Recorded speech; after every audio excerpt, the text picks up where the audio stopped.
إن الحمد لله نحمده ونستعينه ونستغفره ونعوذ بالله من شرور أنفسنا ومن سيئات أعمالنا من يهده الله فلا مضل له ومن يضلل فلا هادي له أشهد أن لا إله إلا الله وأشهد أن محمدا عبده ورسوله اللهم صل وسلم وبارك على هذا النبي الكريم وعلى آله والمهدي خليفته وسلم أما بعد أوصيني وإياكم أيها المسلمون بتقوى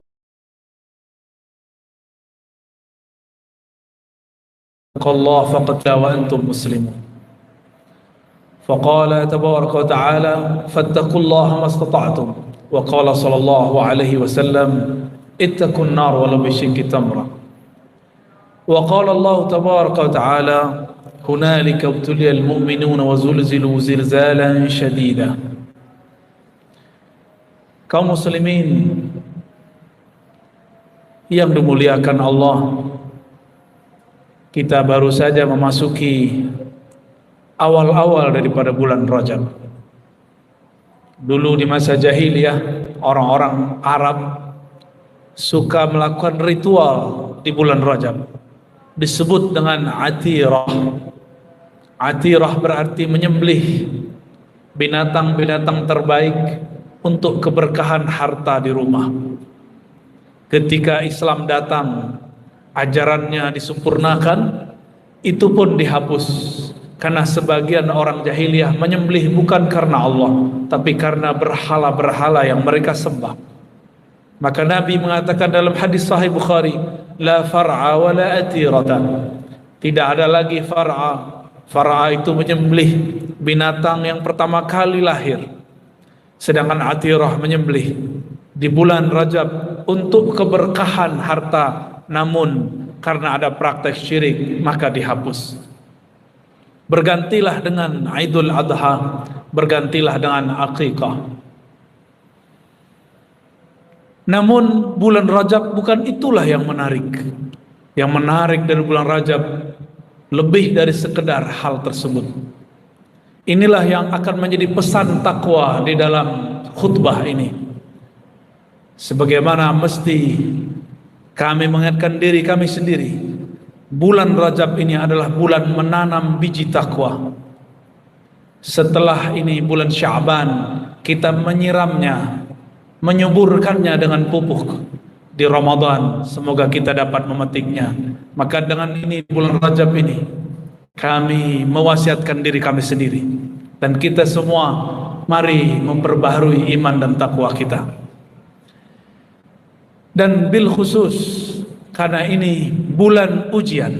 Rajab kalau bagi saya ini bulan ujian. Jika orang Arab mengatakan ini syahrul dzabihah, syahrul dzabh, bulan menyembelih, berkorban, maka bagi Rasulullah sallallahu alaihi wasallam ini adalah bulan diujinya ketakwaan beliau, diujinya iman beliau. Ternyata ujian tidak hanya penyakit, ujian tidak hanya karena corona, covid, ujian tidak hanya ketika hidup kita sempit. Ujian itu banyak. Allah mengatakan kami akan uji kalian bil khairi wasyarri, dengan yang baik juga dengan yang buruk. Maka dalam surat Al-Ahzab Allah mengatakan hunalika butuliyal mu'minuna wa zulzilu zilzalan syadida. Demikianlah ubtuliyal mu'minun, telah ditetapkan bahwa seorang yang beriman akan senantiasa dan selalu ubtuliya, bahkan ini menggunakan past tense, fi'il madhi yang menunjukkan subut wa dawam, senantiasa akan diuji. Wa zulzilu, tidak cukup diuji, zulzilu, mereka digoyang, digodok, dibolak-balik, semuanya zilzalan syadida, sampai nanti datang orang-orang munafik keluar. Ketika diuji akan ada filterisasi sunnatullah. Yang munafik akan mengatakan wa iza qulul munafiqun Ketika itu orang-orang munafik mengatakan, janji Allah itu hanyalah tipu daya, illa ghurura. Begitu dalam surat Al-Ahzab. Jemaah Jumat yang bukan Allah, Rasulullah sallallahu alaihi wasallam, beliau di bulan Rajab ini mendapatkan ujian terhebat. Pertama, wafatnya istri beliau. Istri beliau adalah orang yang menyokong beliau. Kita tidak usah hiraukan jika ada orang mengatakan Sayyidah Khadijah beragama Kristiani. Itu sejarah yang ngaco. Betul, Sayyidah Khadijah punya paman namanya Waraqah bin Naufal di Sahih Bukhari. Dia seorang ahlul kitab. Yaktubul Injil bil Arabiyyah. Menulis kitab Injil dalam bahasa Arab. Tapi bukan berarti Sayyidah Khadijah seorang Nasrani. Sayyidah Khadijah tidak pernah diriwayatkan dia menyembah berhala. Agamanya Hanif, agama Sayyidina Ibrahim. Sayyidah Khadijah inilah yang membackup perjuangan Rasulullah SAW. Di suatu sore, Nabi termenung ketika periode Madinah, hidup sudah mulai nyaman, perjuangan sudah mulai tertata. Terlihatlah oleh ibunda Aisyah radhiyallahu taala anha. Di situ ternyata Nabi bergumam menyebut nama Sayyidah Khadijah. Maklum seorang istri pasti cemburu kepada istri tua. Apa kata Sayyidah Aisyah? Wahai Rasulullah, masa yang sudah mati yang tua itu masih diingat? Apa jawaban Rasulullah SAW?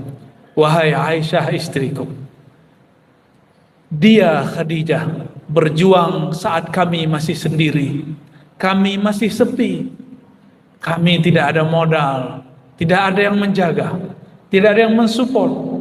Semua orang membenci, bahkan banyak juga yang melakukan tindak-tindak kriminal.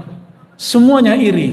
Di saat itulah Aisyah, istri tuaku Khadijah, memperkuatku. Maksud Nabi, wahai Aisyah, engkau sekarang sudah enak, maka tidak usah kau mencemburui istri pertamaku, meskipun sudah wafat. Maka Sayyidah Aisyah semenjak saat itu tidak pernah lagi mencemburui Sayyidah Khadijah. Kata beliau, istri yang paling disayangi Rasulullah adalah aku, kecuali Khadijah. Dia lebih disayanginya melebihi aku. Namun di bulan ini juga, di bulan Rajab ini juga 3 tahun sebelum beliau diizinkan berhijrah ke Yathrib alias Madinah, Sayyidina Nabi SAW yang di backup oleh pamannya Abu Talib pun Abu Talib sakit-sakitan dan berujung mati. Di saat semua orang Arab benci kepada Rasulullah, Arab Makkah, kafir Quraisy kufur kepada Rasulullah, yang menjaga Rasulullah adalah Abu Talib. Inilah ujian-ujian yang tiada tara. Ketika kita berjuang, orang terdekat kita dipanggil Allah. Ketika kita berusaha, kita sedang berkorban, ternyata orang terdekat kita hilang. Apakah masih ada Allah di situ? Ternyata Rasulullah sangat sabar. Rasulullah tidak pernah sedih. Belum lama sebelumnya Rasulullah hijrah ke Taif. Sampai di Taif pun ditolak. Bahkan beliau kemudian diusir. Bayangkan, jika kita tidak diterima sedikit pun di suatu tempat, kita tersinggung. Ini Rasulullah lebih daripada tidak diterima. Beliau dilempar dengan tai onta, dilempar dengan hal-hal yang tidak pantas. Tapi di saat itu Sayyidina Jibril datang. Ternyata Sayyidina Jibril tidak sabar. Sayyidina Jibril mengatakan, wahai Muhammad, jika engkau mau, akan aku hancurkan negeri Taif. Tapi Rasulullah lebih sabar daripada Sayyidina Jibril. Wajar Nabi kita, Nabi Muhammad, seorang manusia, Ibn Abdullah, bukan malaikat, bukan jin. Nabi kita seorang manusia. Tubuhnya mungkin tidak sekuat seperti yang orang bayangkan malaikat. Ternyata ruhaninya jauh lebih kuat. Di saat Jibril tidak sabar, Nabi Muhammad SAW sabar. Beliau mulai dari awal tahun berdakwah sampai tahun ke-7 selalu diuji. Ujiannya lebih parah daripada pandemi dan COVID. Beliau pernah 3 tahun tidak makan kecuali dedaunan dan kulit-kulit yang sudah kering. Sudah seberapa banyak sebenarnya ujian kita sehingga kita banyak mengeluh? Tidak pada tempatnya. Rasulullah Shallallahu Alaihi Wasallam kemudian mengatakan, ya Allah, orang-orang Taif tidak mengerti siapa aku. Jadikan keturunan mereka mengerti siapa aku. Ketika semua masalah memuncak, tidak ada lagi makhluk yang diuji melebihi Rasulullah. Hatta Nabi Nuh tidak lolos. Nabi Nuh diejek kaumnya. Nabi Nuh tersinggung di tahun ke-950. Apa kata beliau? Ya Allah, hancurkan mereka. Karena kalau mereka punya anak, anaknya pun pasti kafir. Nabi Nuh berprasangka sebelum takdir terjadi.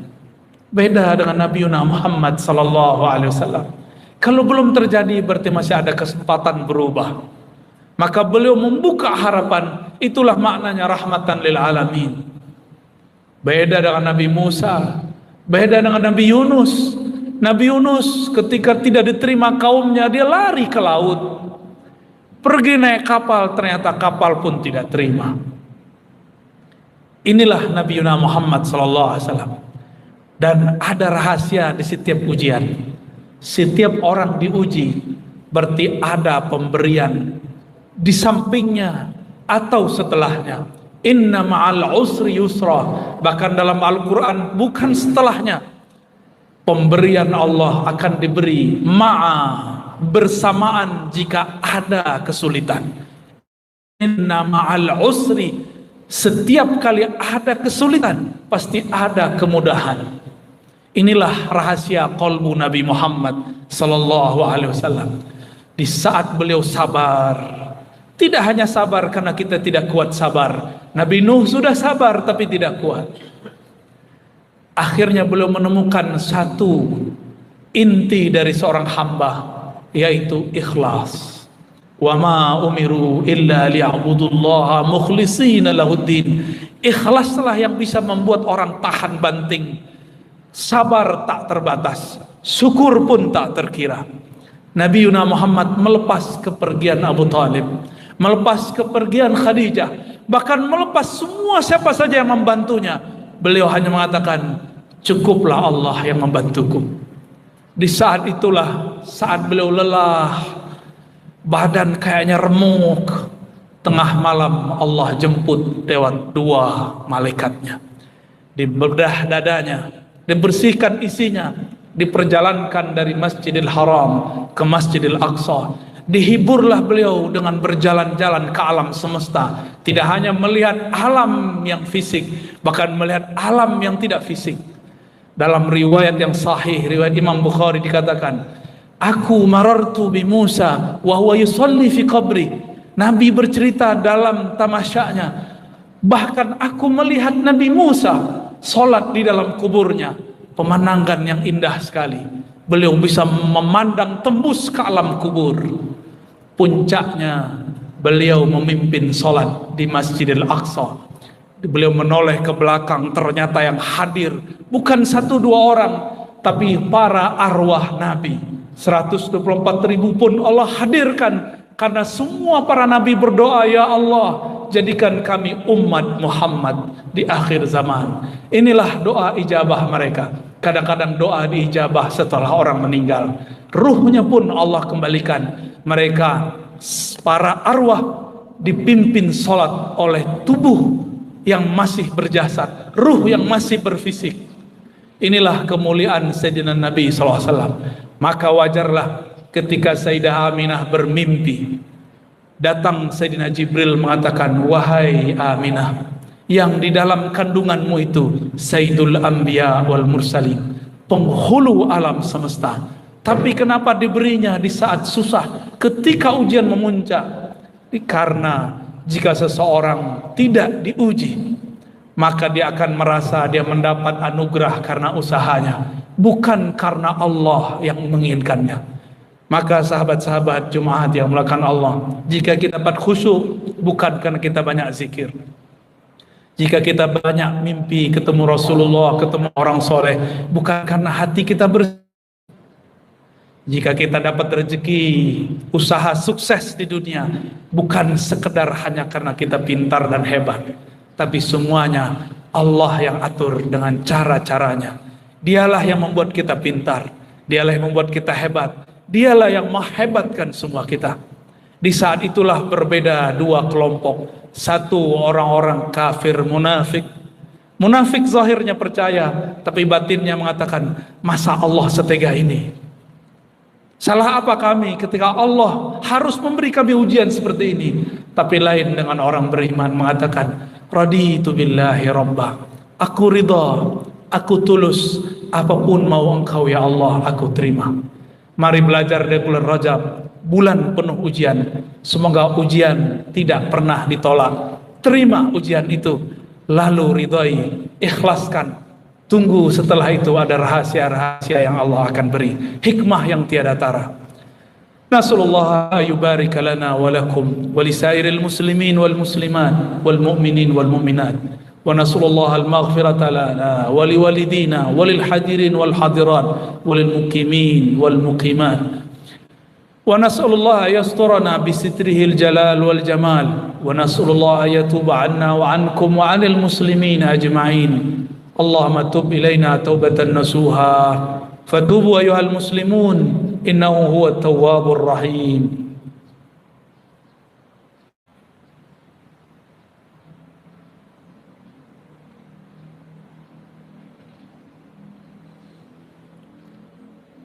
Alhamdulillahilladzi bijalalihi ibtalal mu'minin, bijalalihi ubtuliyal mu'minun, wa bijamalihi farihal al-mukhlisun. Ashhadu an la ilaha illallah wa ashhadu anna Muhammadan abduhu wa rasuluh. Allahumma salli wa sallim wa barik ala sayyidina Muhammad. Amma ba'du, usini wa iyyakum bittaqwallah faqad fazal muttaqun. Wa ansahtu nafsi bitajdidil iman wat tauhid والشكر والتوبة فإن الله قد أزاد الإيمان وقد أنقصه بمشيئته ونسأل الله مزيدا ونسأل الله جمالا. إن الله ملائكته يصلون على النبي يا أيها الذين آمنوا صلوا عليه وسلموا تسليما. اللهم صل على سيدنا محمد وعلى آل سيدنا محمد كما صليت على سيدنا إبراهيم وعلى آل سيدنا إبراهيم وبارك على سيدنا محمد وعلى آل سيدنا محمد كما باركت على سيدنا إبراهيم وعلى آل سيدنا إبراهيم في العالمين إنك حميد مجيد. ورضي الله عن الصديق الأكبر سيدنا أبي بكر وعن الفاروق سيدنا عمر بن الخطاب وعن ذي النورين سيدنا عثمان وعن باب العلم والحكمة سيدنا علي كرم الله وجهه وعن جميع ساداتنا الصحابة والتابعين وأتباع التابعين والعلماء العاملين والمحدثين وأهل السنة والجماعة من الصوفية والفقهاء وجميع علماء الأولياء.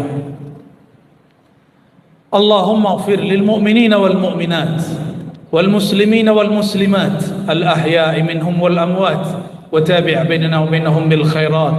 رب اغفر وارحم وأنت خير الراحمين. اللهم يا ستار استر عوراتنا وعورات المسلمين، استر عوراتنا وعورات أمرائنا وعلمائنا. اللهم استرنا وإياهم بجمالك وزينا بجلالك. اللهم وفقنا وأهلنا وذريتنا والمسلمين إلى طاعتك برحمتك يا أرحم الراحمين. يا مقلب القلوب يا مقلب القلوب يا مقلب القلوب ثبت قلوبنا على دينك وطاعتك. اللهم إن قلوبنا فيها مرض وفي قلوبنا ظلمة فاشفي مرضى قلوبنا وزينها ونورها بمعرفتك ومشاهدتك. وأجرنا يا ربنا من عقابك، وأجرنا يا ربنا من نارك، وادخلنا يا الله وادخلنا يا الله بشفاعة نبيك المصطفى محمد صلى الله عليه وسلم إلى الجنة الفردوس الأعلى، بل إلى جنة النظرة إلى وجهك الكريم.